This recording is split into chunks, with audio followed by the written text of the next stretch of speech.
నేను మాట ఇస్తున్నా, రాబోయే డిసెంబర్ 9 నాడు తెలంగాణ రాష్ట్రంలో కాంగ్రెస్ పార్టీ అధికారంలో ఉంటుంది.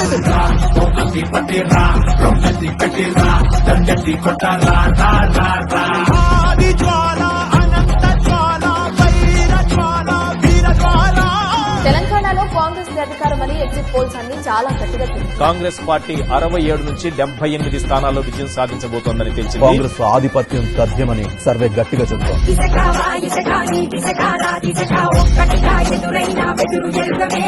అసెంబ్లీ ఎన్నికల్లో కాంగ్రెస్ పార్టీ ఘన విజయం సాధించింది. కాంగ్రెస్ జయకేతనం ఎగురవేసింది. హస్తం పార్టీ ఇచ్చిన మార్పు నినాదం ప్రజల్లోకి వెళ్ళింది.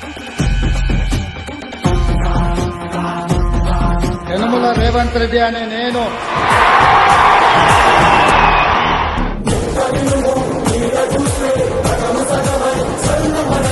నిన్నటి వరకు ఒక లెక్క, ఇవాళ నుంచి ఇంకొక లెక్క.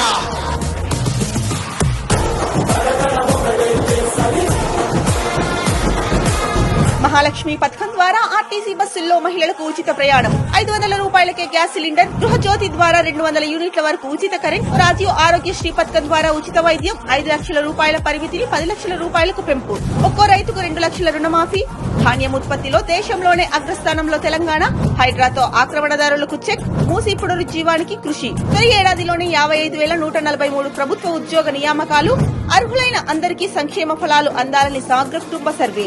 ఒక్కో నియోజకవర్గానికి అర్హులైన పేదలకు 3,500 ఇందిరమ్మ ఇండ్లు, వివిధ కంపెనీలతో రాష్ట్రాలకు పెట్టుబడుల వెల్లువ.